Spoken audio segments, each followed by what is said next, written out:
Hello বন্ধুরা, welcome back to my channel, welcome to new blog. আজকের ব্লগটা তোমরা নিশ্চয়ই এতদিনে শর্ট ভিডিও দেখে বুঝেই গিয়েছো।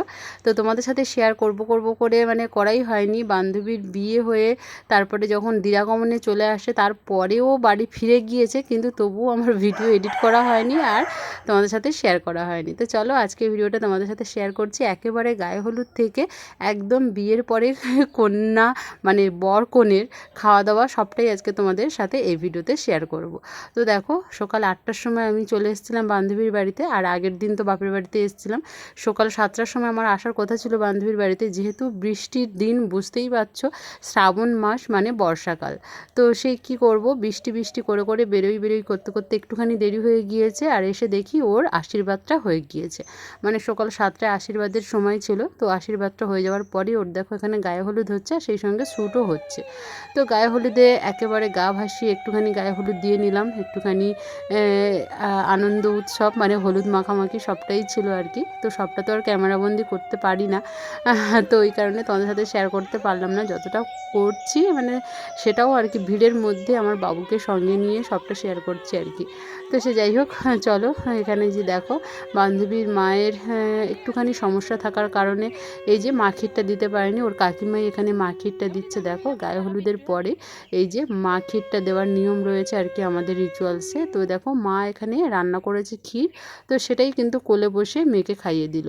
তো মায়ের বদলে কাকিমাই করলো, তো কাকিমাও তো মায়ের সমান বলে। তারপরে দেখো মাখির খাওয়ানোর পরেই সর্বপ্রথম মামার বাড়ি থেকে এই যে এখানে কি বলবো, বিয়ের আগে যেহেতু আইবুড়ো ভাত দিতে হয়, তো আজকে মিষ্টি খাওয়ানো হোক বা প্রথম যে মালা ঘুমসি পরিয়ে খাওয়ানোটা সেটা মামার বাড়ি থেকেই হয় আর কি। তো মামার বাড়ি থেকে দেখো ওকে শাড়ি দিয়েছে, আর ওর দেখো যেহেতু মামি নেই আর মামা তো এইভাবে খাওয়াতে পারে না, তো ওই কারণে ওর মামার ছেলের বউ মানে ওর বৌদি হয়, সেই দেখো মামার বাড়ির তরফ থেকে হয়ে ওকে খাইয়ে দিল মিষ্টি জল, এখানে পায়েস আর পরমান্ন যেটা হয়েছে, আর সঙ্গে একটা শাড়ি, সুন্দর একটা শাড়িও ওকে দিয়েছে দেখো। আর এই যে বসে গিয়েছে একদম সুন্দর করে, ওর কাকিমাও ওর পাশে। বেশ ভালো লাগছিলো কিন্তু এই মুহূর্তটা একটুখানি মানে কি বলবো, দুঃখ মানে চোখটা জলে ভিজে যাচ্ছিলো। বারবার মনে হচ্ছিলো যে অনেক দিনের সম্পর্ক, অনেক দিনের মানে একটা বন্ধন যেন কোথাও যেন একটা মানে কি বলবো মলিন হয়ে যাচ্ছে বা আস্তে আস্তে ছিন্ন হয়ে যাচ্ছে। আসলে কি বলো তো, বিয়ে হয়ে গেলে আমি যেন মনে করি যে মেয়েরা পুরো পরাধীন হয়ে যায়। বিয়ে না করে যতটা স্বাধীনভাবে একে অপরের সাথে মেশা যায়, ঘোরা যায়, সবটা বলা যায়, করা যায়, হ্যাঁ, তো সেটা কিন্তু বিয়ের পরে অনেকটা নিয়ম শৃঙ্খলার মধ্যে থাকে। আমি ডাকলেও মানে আমি চাইলেও ও আমার কাছে আসতে পারবে না, মানে আমার বাড়িতে আসতে পারবে না, আর ও চাইলেও আমি যেতে পারবো না। যেহেতু ওর অনেক আগেই আমার বিয়ে হয়ে গিয়েছে, কিন্তু তবুও ওর বিয়েটা যেন আমার একটুখানি মেনে নিতে কষ্ট হচ্ছিলো। তো কী আর করবো, বাস্তবটা খুবই কঠিন, তবুও মেনে নিতে হয়। সবাইকেই দাম্পত্য জীবনের মধ্য দিয়ে বাকি জীবনটা অতিবাহিত করতে হবে। তো সেই কারণে দাম্পত্য জীবনের অনেক শুভকামনা জানিয়ে বিয়েটা মানে ওকে শুভেচ্ছা জানিয়েই আমি মনে কষ্ট নিয়ে হলেও মনে অনেকটা আনন্দ এনে বিয়েবাড়িতে একদম আনন্দ উৎসবে মেতে উঠেছি। আসলে কি বলো তো, আমরা একেবারে ছোটোবেলাকার বন্ধু, তো ওই জন্য মনটা একটু বেশি খারাপ আনন্দ হওয়ার থেকে। তোমরা বলতেই পারো এই বাবা বান্ধবীর বিয়ে হচ্ছে, আনন্দ করার কথা। হ্যাঁ, আনন্দ তো করছি, কিন্তু তবুও ওই যে বললাম কোথাও গিয়ে যেন মনে হচ্ছে আমাদের বন্ধনটা ছিন্ন হয়ে অন্য কারোর সাথে একটা বন্ধনে লিপ্ত হতে চলেছে ও, সেটা ভেবেই কষ্ট হচ্ছে। তারপরে দেখো এখানে ঘর ডোবানোর পর্ব ছিল, আর বৃষ্টি তো টিপটিপ করে পড়ছে, বর্ষার দিন কী আর করা যাবে। তো দেখো আমাদের এখানে জল সইতে যাওয়াটা কোনো নদী বা বড় দিঘিতে হয় না, আমাদের পুকুরেই হয়। পুকুরে বলতে যেদিকটা আমাদের ঘাট রয়েছে, যেদিকটা আমরা ব্যবহার করি সেই দিকটা নয়, পুকুরের ঘাট ছেড়ে বেঘাটে বলা হয়, বা পুকুরের যে কোনো একটা পাড়ে আর কি, যে ঘাট আছে সেই ঘাট বাদ দিয়ে যে কোনো একটা জায়গায় এখানে গঙ্গা দেবীর পুজো করা হয়। তারপরে দেখো এখানে ডুব দিয়ে ঘট তুলে নিয়ে যেতে হয় আর কি, আর এই ঘটের জল দিয়েই মেয়ের মাথায় জল দিতে হয়। তো ওদের একটুখানি নিয়মটা অন্যরকম, দেখলাম ও জলে নেমে গেল, ওকেও নাকি ডুব দিতে হবে, তারপরে ঘটের জল মানে নিয়ে গিয়ে ওর মাথায় দেবে। কিন্তু আমাদের নিয়মটা আবার একটুখানি অন্যরকম, আমাদের কলাতলায় স্নান করতে হয় আর কি ঘটের জল দিয়ে। তো সে যাই হোক, বৃষ্টি মাথায় নিয়েই দেখো ঘট ডুবিয়ে এই যে ঘট ঘরে নিয়ে আসা হচ্ছে সবটা আর কি। আর কি বলো তো, বর্ষার দিনে না এত লোকের আগমন, একটুখানি সমস্যা হয়ে যায়। কী আর করবো, যে খুব বেশি বৃষ্টি হচ্ছিলো সেটাও বলবো না, হালকা টিপটিপ করে বৃষ্টি হচ্ছিল। আর তারপরেই না এই যে ঘর ডোবানোর পর্ব শেষ হয়ে যাওয়ার সাথে সাথেই এক্কেবারে ঝলমলে রৌদ্র উঠে গিয়েছিলো, আর কিন্তু বৃষ্টি সেভাবে হয়নি। তো দেখো ভিজে গায়ে এই যে কী আর করবে, এমন পরিস্থিতি, মানে ঘরের ভেতর থেকেই যেতে হলো। এখানে দেখো ওই যে ওদের যে মন্দির রয়েছে, মানে তুলসী মন্দির, এখানে হয়তো সম্ভবত জানি না কি করবে, এখানে নাপিত ওকে বসিয়ে দিয়ে হয়তো ঘটের জলটা ঢেলে দেবে। আমাদের কিন্তু আলাদাভাবে কলাতলা করে আর কি, কলাতলায় বসিয়ে স্নান করানো হয়। তো সে যাই হোক, মোটামুটি ঘর ডোবানোর পর্ব শেষ। আকাশে যে টিপটিপ করে বৃষ্টি পড়ছিল সেটাও আস্তে আস্তে কম হয়ে গিয়েছে। এটা দেখো, এই যে পিঙ্ক কালারের শাড়ি পরা, ওটাও কিন্তু আমার বান্ধবী, একদম সেই ছোট্টবেলাকার ক্লাস 1-এ যখন পড়তাম তখন থেকে। তো ও এসেছিলো, খুব মজা হয়েছিল কিন্তু, যাই বলো তাই বলো, বিয়েবাড়িতে। তারপরে দেখো ঘর ডোবানোর পর্ব শেষ করেই মেকআপ করাতে বসে গিয়েছে, কারণ কি বলো তো, ওর একেবারে গোধূলি লগ্নে যেহেতু বিয়ে, সময়টা অনেকটা লেগে যাবে। দেখো এই যে মেকআপ আর্টিস্ট আমার বৌদি, আর এই যে আমার বান্ধবীর মা একটা শাড়ি পরছে ভালো, তো ওই জন্য আমি একটু দেখালাম, বলছে না না না আমাকে দেখিও না, তো ওই জন্য ক্যামেরাটা আবার সরেও নিলাম। তো দেখো মেকআপটা কেমন হচ্ছে অবশ্যই তোমরা দেখো। শাড়ি পরানোটা কমপ্লিট হয়ে গিয়েছে, আর আমি দেখো আমার বাবু ঘুমিয়েছিল, আমি ঝটপট করে একটুখানি সাজুগুজু করে নিয়েছি। কেমন লাগছে আমাকে অবশ্যই তোমরা কিন্তু কমেন্ট করে জানিও। তো দেখো বাচ্চা থাকলে না খুব বেশি সাজুগুজু করে যে বেশিক্ষণ এটাকে টিকিয়ে রাখবো বা ধরে রাখবো সেটা কিন্তু হয় না। এই যে এখানে খামচে দিচ্ছে, এখানে আঁচড়ে দিচ্ছে, এরকম একটা ব্যাপার। তারপরে দেখো এই দিকটায় বর এসে বসবো বলে এই জায়গাটা পুরো সুন্দর করে ডেকোরেশন করা হয়েছে ওই যে ফুল দিয়ে। আর তারপরে দেখো এই দিকটা এই যে চেয়ার পাতা রয়েছে, বরযাত্রী যারা আসবে তারা সকলে এখানে বসবে। আর এই জায়গাটা দেখো ফুল দিয়ে বেশ ভালো রকম সুন্দর করে এটা একটা ডেকোরেশন করেছে। আর ওর বিয়েতে দেখো এই যে 3 পাল্লার আলমারি নিচ্ছে, তারপরে শোকেস, তারপরে খাট, ড্রেসিং টেবিল, যা যা হয় না সব কিছু রয়েছে মোটামুটি। অবশেষে বরমহাশয় এসে গিয়েছে।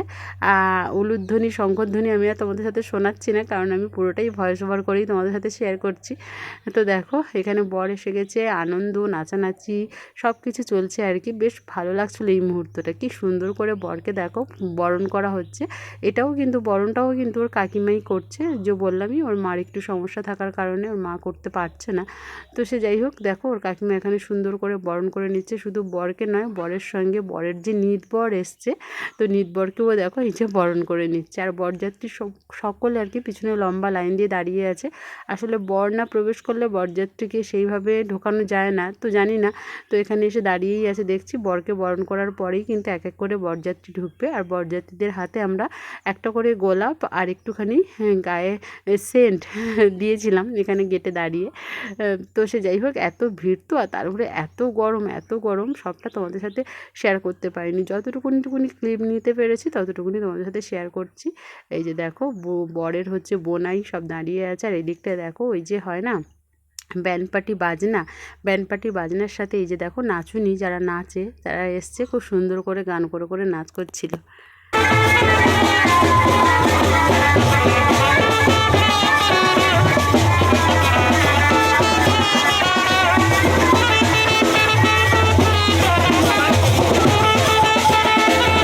অবশেষে কনে একেবারে রেডি হয়ে গিয়েছে, এবার ওকে বলে দেওয়া হচ্ছে কীভাবে পান পাতা দিয়ে মুখ ঢাকানো হবে। তো দেখো মেকআপটা কেমন হয়েছে অবশ্যই কমেন্ট করে জানিও। আমার বৌদি সুন্দর করে মেকআপ ক্রিয়েট করেছে, চুল বাঁধা থেকে শুরু করে, তো সবটাই একদম সুন্দর করে পরিপাটি করে করানোর চেষ্টা করা হয়েছে, কারণ আমরা অনেকটা সময় নিয়ে ওকে সাজিয়ে গুছিয়ে তুলেছি। কারণ যেহেতু ঘরের মেয়ে বুঝতেই পারছো, অনেকটা সময় নিয়ে ওকে সাজিয়ে গুছিয়ে সুন্দর করে কিন্তু একটা প্রেজেন্ট করার চিন্তাভাবনা নিয়েই কাজে লাগানো হয়েছিল বৌদিকে। তো বৌদি সাকসেসফুল হয়েছে, সকলের পছন্দ হয়েছে বৌদির মেকআপ। তো দেখো এখানে ওর কানে কানে কিছু বলে দিচ্ছে, আর যেহেতু বাইরে মাইক টাইক বাজছে, তো কি করতে হবে, কিভাবে পান পাতাটা ঢাকতে হবে, কিভাবে প্রথম পান পাতাটা সরিয়ে বরের মুখটা দেখতে হবে, সবটা বলে দিচ্ছে। অবশেষে দেখো আমাদের নিয়মে রয়েছে মামাই কনেকে বের করবে। মামা দেখো এখানে হাত ধরে কনেকে বের করছে, বের করে এই যে একদম পুরো ছাদনাতলায় নিয়ে যাওয়া হচ্ছে। তো ছাদনাতলায় যাওয়ার আগে দেখো এই যে মাথার উপর থেকে শাড়ি ধরেছে সকলে, আর দেখো একটু একটু করে বেরিয়ে পড়ছে। ওর বিয়ের বেনারসিটা এত দারুণ কি বলবো তোমাদেরকে, বেশ সুন্দর। আর ওকে খুব সুন্দরও লাগছিল। এতদিন একটা লুকে দেখে দেখে না আজকের প্রায় মানে 25 বছর। তো তারপরে একটা অন্য লুকে দেখতে সত্যি একটা অন্যরকম লাগছিল, বেশ সুন্দর লাগছিল। আমি তো হাঁ করে ওর দিকে তাকিয়েছিলাম। তারপরে কি করলাম বলো তো, যে বললাম যে তোর গায়ে না নজর লেগে যায়, তো নজর না যাতে লেগে যায়, তো কাজলের টিকও দিয়ে দিলাম। এরকমই করছিলাম আর কি, আনন্দ করছিলাম। আনন্দ নাচানাচির মাঝখানেও কোথাও গিয়ে একটুখানি আমার আবার কষ্টও লাগছিল। তো সে যাই হোক, সবটা মিলেমিশে ওর এখানে 7 পাক কমপ্লিট হচ্ছে। দেখো আমাদের পিঁড়িতে বসে নয়, আমাদের বরকে পিঁড়ির উপরে দাঁড় করিয়ে দিয়ে এই যে কনেকে এইভাবে ধরে ধরে ঘুরিয়ে ঘুরিয়ে কিন্তু 7 পাকটা কমপ্লিট করানো হয়। তো যাদের নিয়মে যেটা থাকে আর কি। আর এদিকটায় দেখো বরযাত্রীরা সকলে লাইন ধরে দাঁড়িয়ে গিয়েছে বিয়ে দেখার জন্য, যেহেতু একটুখানি তাড়াতাড়ি সকাল সকালেই বিয়ে হচ্ছিল। আর তারপরেই দেখো 7 পাক ঘোরার পরেই এখানে হচ্ছে শুভ দৃষ্টি। যেই শুভ দৃষ্টির সময় ভীষণ মজা হয়, আমরাও ভীষণ মজা করছিলাম। দেখো এখানে আমি জোর করে ক্যামেরা মানে করছি বলে বর দেখেছো একদম পুরো ঢাকিয়ে নিচ্ছে গামছা দিয়ে। তাহলে ভাবো বরটা কেমন, নিজের বউকে নিজে একাই দেখবে, তাই জন্য এরকম করছে। আর আমরা সকলে হাসাহাসি করছি। আবার আমি ভিতর থেকে ক্যামেরা ধরছি, আবার ওর বর কী করেছে, একেবারে গামছা টেনে নিয়ে ঢাকিয়ে নিচ্ছে। তো সে যাই হোক, যতটা তোমাদের সাথে শেয়ার করা ততটা শেয়ার করলাম। এই যে দেখো বর শুধু গামছা ধরে টেনে নিচ্ছে, কিছু করার নেই। আর দেখাতে পারলাম না, কারণ বর যেহেতু ঢাকিয়ে নিচ্ছে আর কতটা দেখাবো বলো। তো সে যাই হোক, স্পেশাল দিনে স্পেশাল মানুষকে স্পেশালভাবে দেখবে, সেটাই স্বাভাবিক। তো অন্যরা ডিস্টার্ব করবে কেন বলো। তো অবশেষে দেখো শুভ দৃষ্টির পরে এখানে হবে মালা বদল। মালা বদলের জন্য দুজনকে সামনাসামনি মুখোমুখি দাঁড় করিয়ে দিয়েছে। বিয়ের প্রত্যেকটা রিচুয়ালস তোমাদের সাথে ছোট ছোট করে শেয়ার করেছি আর কি। তো দেখো মালা বদলের আগে এখানে দুজনকে দাঁড় করিয়ে দিয়েছে। এবার কিছু বলছে এখানে যে ব্রাহ্মণ রয়েছে, তো যেরকমভাবে মালা বদল করতে হবে, তো সেরকমভাবে মালা বদল কীভাবে করতে হবে বলে দিচ্ছে। এখানে দেখো, লাজে রাঙা হলো কোণে বউ গো, মালা বদল হবে এ রাতে। বেশ ভাল লাগছিলো কিন্তু এই মালা বদলের সময়টা। তো গান তো ক্লিপ তো শেয়ার করতে পারবো না, এক্ষুনি কপিরাইট পড়ে যাবে, তাই একটুখানি আমি দেখো আমার হেঁড়ে গলায় তোমাদের সামনে গান গিয়ে দেখিয়ে দিলাম। তো খুব মজা করছিলাম আমরা এই সময়গুলো, কারণ শুভদৃষ্টি, মালা বদল, 7 পাক এই 3টে সময় না বেশ মজা করা যায়। পাশ থেকে একদম দুষ্টু মিষ্টি কমেন্ট করা যায় আর মজা করা যায়। তারপরে দেখো মালা বদলের শেষে এরকম নাকি বরকে ষষ্ঠাঙ্গে প্রণাম করতে হয়, তো ষষ্ঠাঙ্গে প্রণাম করে নিল। তারপরে দেখো বিয়ের পিঁড়িতে বসে গিয়েছে, হাত বন্ধন হয়ে গিয়েছে। সেই সময় আমার বাবুকে নিয়ে আমি একটু ব্যস্ত ছিলাম, কারণ ও ঘুম থেকে উঠে পড়েছিল। তারপরে দেখো এখানে ওর কাকিমা ওকে সম্প্রদান করে দিল। তারপরে এদিকটায় বসেছিল, ও ঘুরিয়ে ওই দিকটায় দিয়ে দিল। আর একটু পরেই মানে এগুলোর পরেই আর কি যা থাকে লাজাঞ্জলিটা হবে, মানে খই পোড়ানো, আর তারপরেই সিঁদুরদান, বিয়ে কমপ্লিট। এই কিছু কিছু রিচুয়ালস বাঙালি নিয়মে যেটা আছে সেটা তো করতেই হবে। তো দেখো কাকিমা এখানে সম্প্রদানটা কমপ্লিট করে দিয়ে উঠে চলে যাবে, কাকিমার কাজ শেষ। এবারে হচ্ছে ভাইয়ের কাজ আসবে, মানে ভাই এখানে খই দেবে পাত্রে, আর খইটা কিন্তু এখানে পোড়ানো হবে, মানে আগুনে খইটা ফেলতে হবে। সেটাকে খই পোড়ানো বলে অনেকে, আবার হচ্ছে অনেকে লাজাঞ্জলি বলে। তো দেখো এই যে এখানে লাজাঞ্জলিটা কমপ্লিট হবে, তার জন্য দেখো উলু ধরিয়ে নিয়েছে, আর এর মধ্যে দেখো এই যে খইটা এইভাবে করে কিন্তু ফেলতে হবে। এটা কিন্তু ভাই খই দেবে, আর হচ্ছে যার বিয়ে হচ্ছে সে আর কি খইটা এইভাবে দিয়ে দেবে দুজনে মিলে, এরকম এটা একটা রিচুয়াল, সেটাও একটা নিয়ম।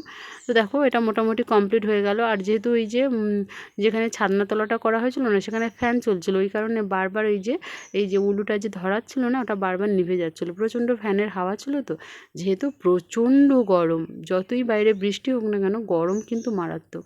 আর ওই যে ওর ঘর ডোবানোর সময় একটুখানি জাস্ট বৃষ্টি হয়েছিল, তারপরে কিন্তু বৃষ্টির কোনো নামগন্ধই নেই, বৃষ্টি শেষ হয়ে গিয়েছিল। তারপরে দেখো এখানে আগুনটা ধরিয়ে দিয়ে বসিয়ে দিল আর কি, ওটা যেহেতু কমপ্লিট হয়ে গিয়েছে। তো এবার অগ্নিদেবকে সাক্ষী রেখেই সিঁদুরদানটা কমপ্লিট করবে। অগ্নিদেবকে সাক্ষী রেখেই দেখো এখানে সিঁদুরটা রেডি করে নিচ্ছে। আর আমি দেখো এখানে পেছনে গিয়েছি আর কি, কারণ সিঁদুরদানের পরে এই যে সিঁদুরদানের যে শাড়িটা হয় না, লজ্জা বস্ত্র, তো লজ্জা বস্ত্রটা একদম মাথা থেকে ঢাকিয়ে দিতে হবে। একটা কি বলতো, ওর বর না ঠিকঠাকভাবে সিঁদুরদানটা করতে পারেনি, কারণ এই যে সিঁদুরটা না দেখেনি, তো না দেখেই যেহেতু সিঁদুরদানটা করতে হয়, সিঁথিতে একবারই উঠেছে, 3বার যেহেতু দিতে হয় আমাদের নিয়মে, একবার ওই দিকটায় বেঁকে গিয়েছে, উঠেছে আর একবার একদম পুরো সোজাসুজি উঠেছে, আর শেষের বারটায় আবার এই দিকটা বাঁকিয়ে দিয়েছে, না দেখে দিয়েছে তো এই কারণে সিঁদুরদানটা আর একটু সুন্দর করে হলে আরও বেশ সুন্দর লাগতো। প্রত্যেকটা নারীর জীবনে এই দিনটা একটা অন্যতম সেরা দিন। সিঁদুরদানের পরে প্রত্যেকটা নারী যেন তাদের পরিপূর্ণ জীবনসত্তাকে খুঁজে পায়। আর দেখো এই সিঁদুরদানের পরে ওর মুখটা দেখো কতটা সুন্দর লাগছে, যতটা সুন্দর ছিল তার 4 গুণ সুন্দর হয়ে গেল। নারী এবারে পরিপূর্ণ নারীতে পরিণত হলো। তো সিঁদুরদানেই সম্পূর্ণ মুখের জিওগ্রাফি একদম চেঞ্জ হয়ে গেল। সিঁদুরদানের পরেই দেখো এখানে এই যে বসে কিছু ফটোশ্যুট হবে, আর মোটামুটি বিয়ে কমপ্লিট। আর তারপরে তো শেষে যৌতুক আছে। তো আর একটা ওদের রিচুয়ালসে আর একটা নিয়ম করলো, ওটা কি আমি অতটা বুঝলাম না। তো আমি এখানেই দাঁড়িয়েছিলাম, ওর পাশেই ছিলাম। তো যেটা হচ্ছে ওই যে গামছা ধরে কিছুক্ষণ ওদেরকে আড়াল করে রেখেছিল, কেন জানি না, ওটাও একটা রিচুয়ালসের মধ্যে হয় আর কি। আর দেখো মামাকে এখানে নেমন্তন্ন করছে। মামা যেহেতু কলসি যৌতুক করেছে, তো মামা কলসি যৌতুক করে, মানে পিতলের কলসি। তারপরে দেখো এই যে ওদের মুখটা ঢাকিয়ে রেখেছিল, ঢাকিয়ে রেখে ওই যে জলের ছিটে মন্ত্র, মোটামুটি বিয়েটা সম্পন্ন হয়েছে সেটাই আর কি এইভাবে করে মানে সম্পন্ন করলো, মানে শেষ করলো আর কি। তো তারপরে দেখো এই যে ওদের মোটামুটি বিয়ের পর্ব শেষ। দেখো বিয়ের পর্ব কমপ্লিট করে এই যে বরকনে ঘরে উঠে এসছে। আমরা ঘর ধরাই কিন্তু 2000 টাকা নিয়েছি, 5000 টাকা ডিমান্ড করেছি, কিন্তু 2000 টাকা দিয়েছে। তারপরে দেখো এখানে একটা রিচুয়ালস আছে, এঁঠো তোলাতুলির ব্যাপার আছে আর কি, মানে বর খেয়ে এঁঠো তুলে দেবে বউকে, আর বউ খেয়ে এঁঠো তুলে দেবে। তো এই রিচুয়ালসের পরে একদম সোজা চলে গিয়েছিল খাওয়ার টেবিলে বরকনে, আর সঙ্গে আমি আর আমার বৌদি ছিলাম, কারণ বরকনেকে সঙ্গ দেওয়ার মতন আর কেউ ছিল না, সকলের প্রায় খাওয়া দাওয়া কমপ্লিট হয়ে গেছে। চলো বন্ধুরা, আজকের বিয়ের ভিডিওটা এতটুকুই। দেখা হচ্ছে তোমাদের সাথে বিদায়ের ভিডিও নিয়ে। ভিডিও ভালো লাগলে অবশ্যই লাইক কমেন্ট শেয়ার করো। সকলে ভালো থেকো, টাটা।